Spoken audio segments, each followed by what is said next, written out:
तो real numbers क्या होता है? कलेक्शन ऑफ इरेशनल और रैशनल नंबर। जब आप रैशनल और इरेशनल को इकट्ठा कर देते हो, जो ग्रुप बनता है उस ग्रुप को रियल नंबर बोला जाता है।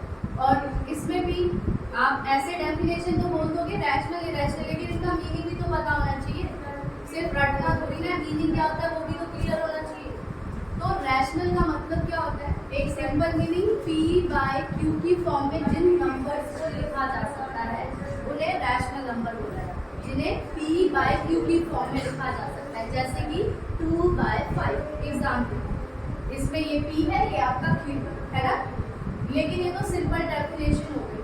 तो यहाँ पे जो आपको पढ़नी है 10th क्लास में रैशनल की डेफिनेशन, वो ये होती है कि P बाय Q में तो आप लिख रहे हो, कई बच्चे बोलेंगे मैम 5/10, इसमें भी तो P और Q है, तो ये भी तो रैशनल होना चाहिए।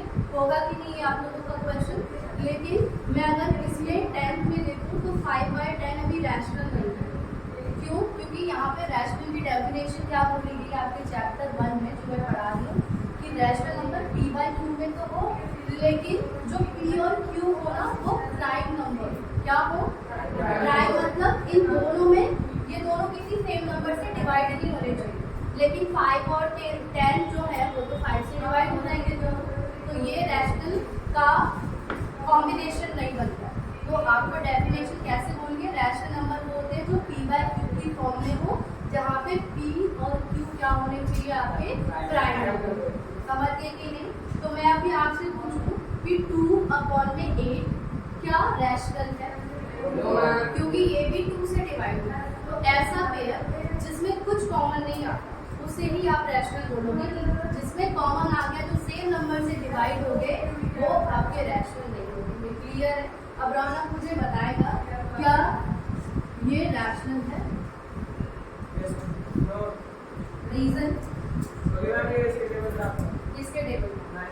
वेरी गुड, तो ये क्लियरिटी होगी बिल्कुल। तो यहाँ पे चैप्टर 1 में रैशनल की डेफिनेशन 9 में सिर्फ इतनी बताई जाती थी जो P बाय Q की फॉर्म में होती है, तो बस बच्चे रट लेते P बाय Q की फॉर्म में। लेकिन यहाँ जो आपको डेफिनेशन पढ़नी है वो है कि आपके नंबर P बाय Q की फॉर्म में होंगे, लेकिन P और Q प्राइम होने चाहिए। सिंपल डेफिनेशन है, लॉजिक भी है, समझ आ रही है? ठीक है, तो ये तो आपकी डेफिनेशन होगी रैशनल की। इरेशनल नंबर क्या होते हैं? जिन्हें आप P बाय Q की फॉर्म में नहीं लिख सकते, यानी कि मैं बात करूँ जो P बाय Q की फॉर्म में नहीं हो सकता।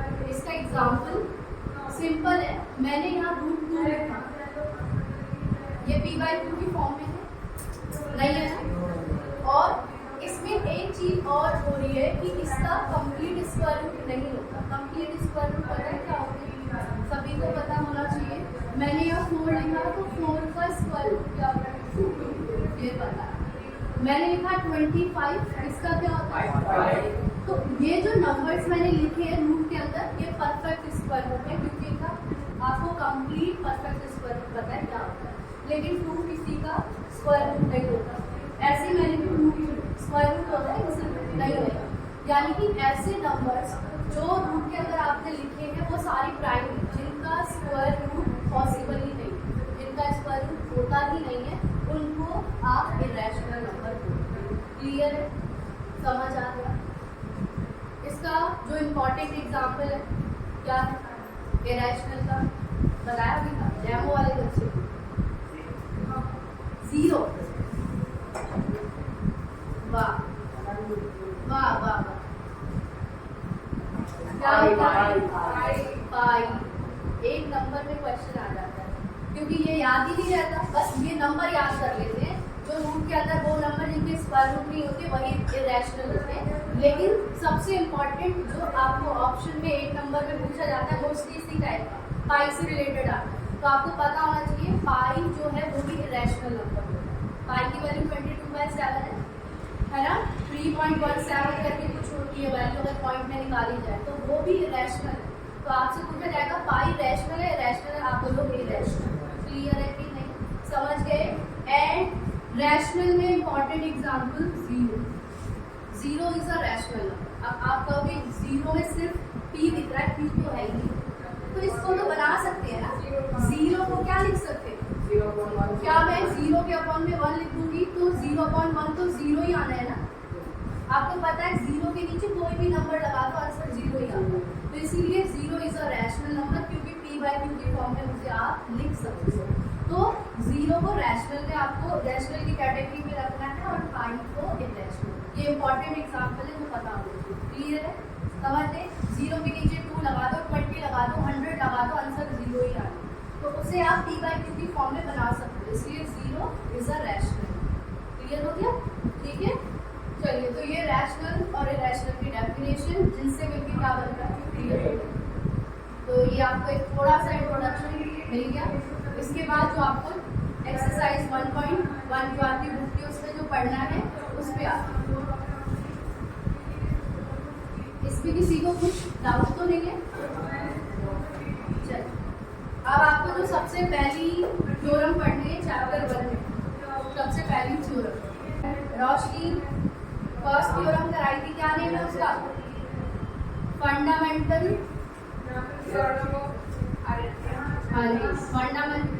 Theorem of arithmetic.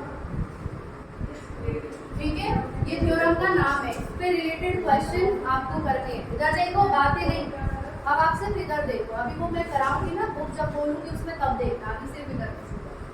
ये थ्योरम क्या बोलती है कि जितने भी कॉम्पोजिट नंबर हैं उन सबको आप कैसे लिख सकते हो? Product of prime numbers, product of its prime numbers. अब बच्चों को पहले तो कंपोजिट और प्राइम भी नहीं पता होंगे, जो कई है कुछ शायद लगा दूं, पता भी हो सकता है। कंपोजिट नंबर क्या होते हैं? जिनके 2 से ज्यादा फैक्टर होते हैं, मतलब जो अपने अलावा और 1 के अलावा किसी और नंबर से भी डिवाइड हो जाते हैं, उन्हें कंपोजिट बोलते हैं। सबसे छोटा कंपोजिट नंबर 4। अब ये जो 4 है वो अपने टेबल से 4 से डिवाइड होगा, 1 से भी होगा, इसके अलावा और किससे होगा? 2 से।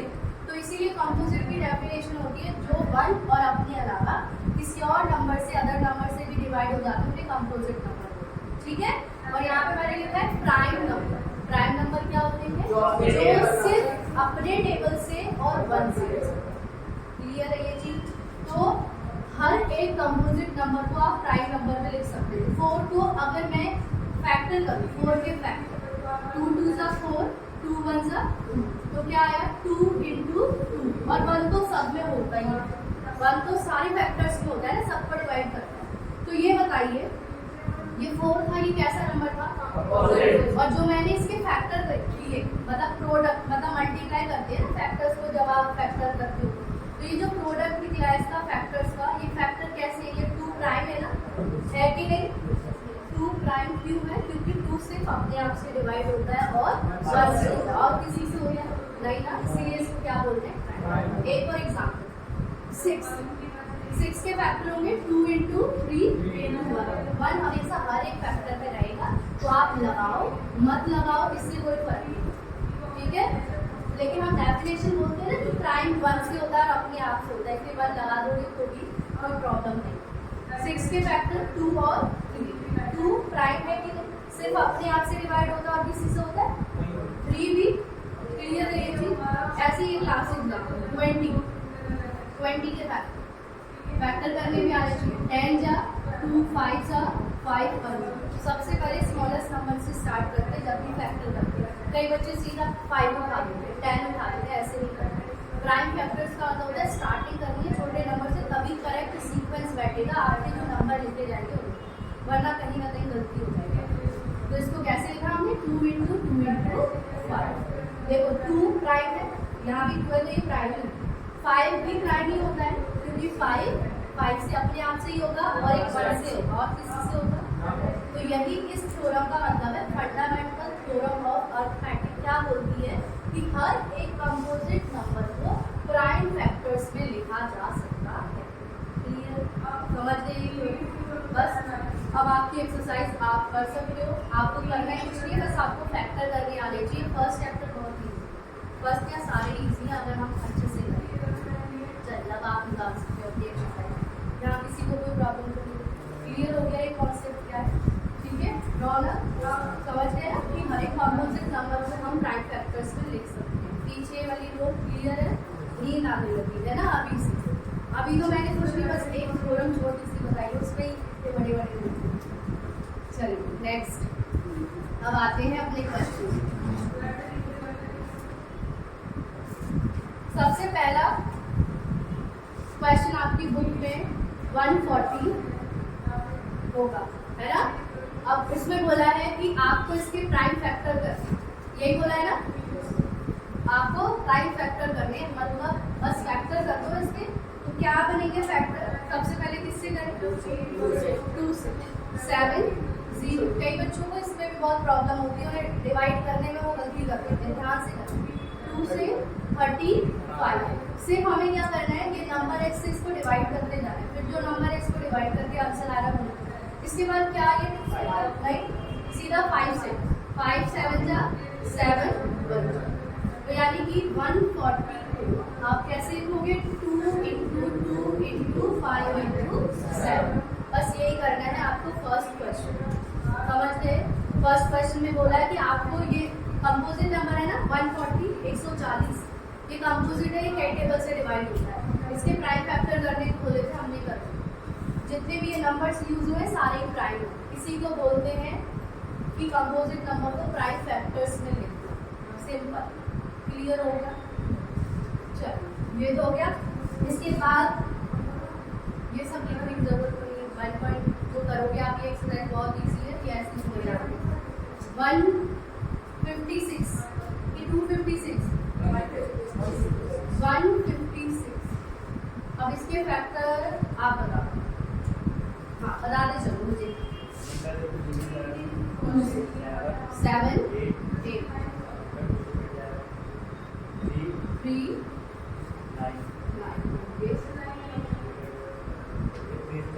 ओके 3